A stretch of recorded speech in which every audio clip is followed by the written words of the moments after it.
Hello, this is a little show called Marketer in the Middle, and we appreciate you checking it out. Yep.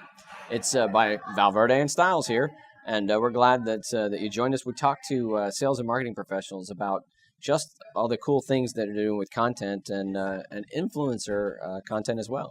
That's right. Now, today's guest is a guy I've known a long time. Pretty much everybody in the startup community in Atlanta knows him. Kurt Uhlir has sat on many boards, has participated in many startups, one of the founders of Sidekick. And we've started talking about and thinking about influencer marketing and even the social media marketing. Did that just turn out to be a big bust, or is it working the way it was expected to? So we have a great conversation with Kurt, and I hope that you'll tune in and have a listen. So you've been involved a lot in influencer marketing, right? I have. So when you talk about influencer marketing, I think there's still a lot of confusion about it, or it's one of those terms that has a lot of different definitions to it. So in your view, what would you tell someone influencer marketing is? Yeah, for me, influencer marketing is whenever a brand is using an intentional strategy to go out and engage people to get them to talk about their experiences with the brand. So for me, there are those big Kim Kardashian type people that people try to do it, but it's really the micro and long tail influencers getting the individual everyday users to talk about you. Right. I think that's the first thing that comes to mind, right? Is I got to get a celebrity to plug my product. And these celebrities are out there and you can pay them to do that. Yeah. So how does it differ from paid advertising in that way, or is it really just another form of paid? For me, influencer marketing predominantly is not paid. I know a lot of marketing agencies have gone out there and they've pitched what is paid media to pay a celebrity or pay somebody to talk about you. And I mean, that's advertising to me. That's different than marketing. It still falls underneath the umbrella of what a lot of marketers do. But the moment you start paying somebody to actually put on and promote, whether it's to give you maybe a real review or a false review or product placement for something, that's advertising for me. And it's almost no different than TV or radio back in the day. Exactly. So, and the laws are around, you've got to be very forthcoming about, I've been paid to make this plug, right? Or are there still a lot of ways around that? The laws, they're getting better. They were ambiguous for a number of years where people would give free trips or they'd give free gear and they didn't have to disclose that. Now they've come out and said that you do need to disclose if you're kind of getting any monetary or non-monetary compensation. But it doesn't always happen, and a lot of brands and marketers do try to kind of skirt that. But I think that especially for the bigger celebrities, consumers know the difference, and it doesn't feel authentic. Right. What's the makeup of an influencer? I mean, what are some of the metrics that you look at when you say, well, this is someone that could actually have influence over an audience that I'm interested in? It is easier to go out and identify the people that'll have large buckets of millions of potential customers for you.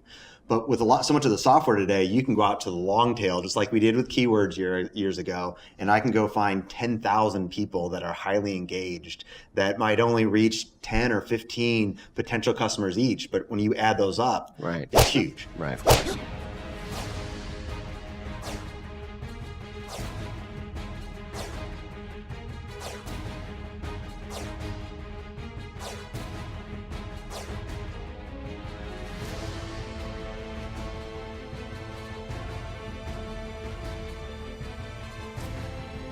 There's a lot of ways to compensate them that doesn't involve monetary things or giving them a gift of a $200 product or something like that. I mean, to some degree, when you go out as your brand, whether you're a B2B brand or a consumer brand, and you're sharing good content from your everyday users, that's a huge status thing for them.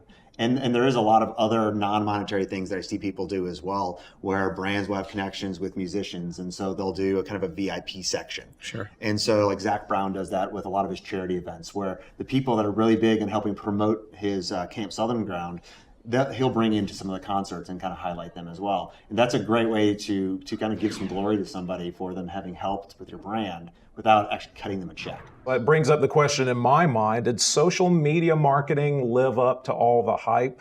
And you and I experienced that together when it was all boiling up. It's just like there was so much promise to all that. Did that spawn influencer marketing? Well, did it live up to the hype? I think it lived up to the promise that, it did change how we communicate. I mean, I'm much more connected with friends and family now. I mean, I've worked with people around the world, and I'm much more connected with those people thanks to Twitter and Facebook and Instagram. But the hype that so many marketing magazines put out there, where I think they kind of pushed that it was going to be this big wave where you were going to get tons of fans and be able to just spam them with messages. That hype and that it was going to be free marketing for you. It did not live up to that hype, but I don't think it ever should have, because good marketing is not free. There's a lot of resources and cost and time that go into doing it well. So I think for a lot of executives that weren't marketers, they were expecting free marketing to kind of come in, and to them it was a little bit of a letdown. But for those smart marketers, it's been great. And it's easier with stellar content to be seen now. But even there, I mean, it's kind of like email for so long. It's like you may have collected 100,000 emails, but there was still a huge cost of technology and staff to get out content that people would open. And a lot of times social is kind of the same way for me on there. But I think that the key is, there was this hope that you could make content of any level and it would get out there. Today, if you're average, your content will not be seen. You have to have like truly awesome, authentic content and for it to be seen, and consistent if you want social to be part of a real inbound funnel. We use this word content, something that we near and dear to our heart. We talk about great content. Yeah. What are some of the aspects of great content that really makes the difference when it comes to influencer marketing? We see this with a lot of things. I mean, awesome content, things that just truly stands out, that does have a great story arc behind it.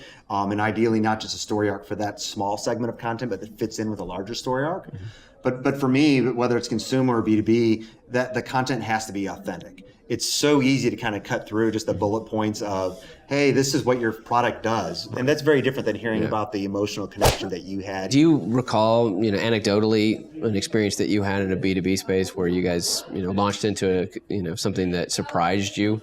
An area where you said, I didn't think this would work, but it really did work, and it worked because... For me, we have used influence marketing in a lot of our B2B spaces. We did it at Vitru, where we would go out and engage both some of the brands that we were doing and bring them in and tell their stories, but also, and what it was like from how the days actually changed. And then it's very different than doing kind of the sales dinners that people were used to and inviting people. When you could go out and get, a vice president from P&G to tell their story about how things actually shifted for their team, that affected not just people at their company, but that affected people within the industry as well. Now, you talked about the idea that make it easy for people, that would the micro influencers or whoever it would be to share. What are some of the things that you've seen that have been effective in encouraging them to share? A lot of times I think marketers do get started with some of the influencer marketing doing giveaways. That is an easy way to collect content, get people to promote an experience.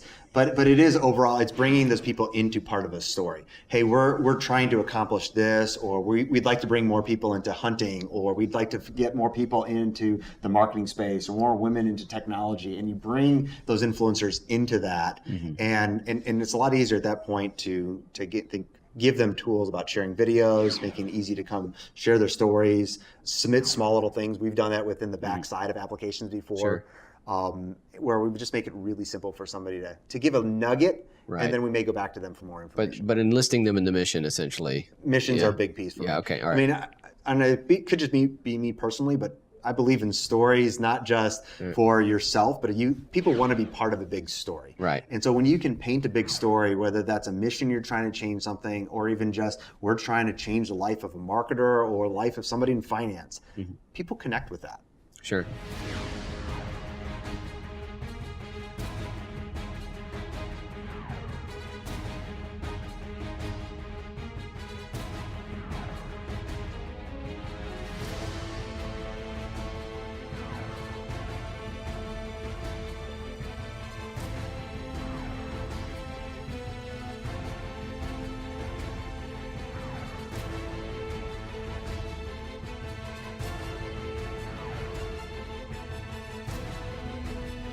So maybe the ultimate goal for a brand is to not need influencers, but that brand itself has achieved influencer status. So what has to happen for a brand to have that kind of power?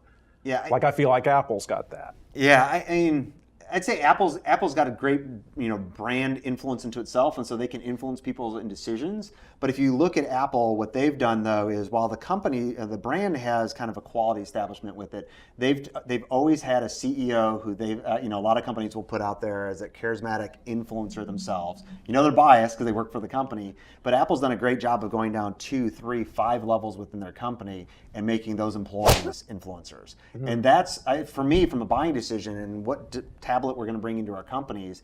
It wasn't the jobs. It's not, it's not the cooks. It's this mid-level people who are out there. Sure. That's who I've paid attention a lot more to. Right. Apple's done that much better than what a lot of other companies. Right. I mean, name somebody that's not just, on the website for Microsoft, that's been out there promoting the company more than just a kind of at a conference. It's almost impossible to do that. Oh God, yeah. I mean, if you can enable the people within your organization to be champions for you, and take whatever influence they have, it sort of feeds on itself, right? It's this great sort of, virtuous circle where you get them talking about the brand, they believe more, obviously they influence people more, and it just keeps, it keeps feeding itself. That said, there's really these days no shortage of content. I mean, you might say there's a content glut out there. And so now marketers are left with the additional problem of how do I rise and cut through the noise? And so is influencer marketing the way to do that cutting through of the noise? I think it's one of the best ways to do it. It's not the only way, but I mean, content has to be good one way or the other. But to some degree, I mean, I believe in success by 1,000 cuts type of thing. There has to be so many touch points as part of the decision-making process. Mm-hmm. And because of Facebook's algorithm or email open rates, your email blast as the brand is only going to, you're going to have so many touch points. But if you're working with influencers, you might get 50 more touch points into that same prospect. And so it's like, find something else besides a gigantic advertising budget that's going to do that besides influencer marketing. Well, there you go. There's another fine episode of Marketer in the Middle. That's right. Hopefully you learned a little bit from Kurt. I want you to go over now to marketerinthemiddle.com, hit the subscribe button, and we'll let you know when the next one's coming up. That's right, and that's also where you can leave your comments about what you heard today, whether you liked it, agreed with it, not. That's how we want to make you a part of the show. Go there and leave your thoughts. marketerinthemiddle.com. Do it.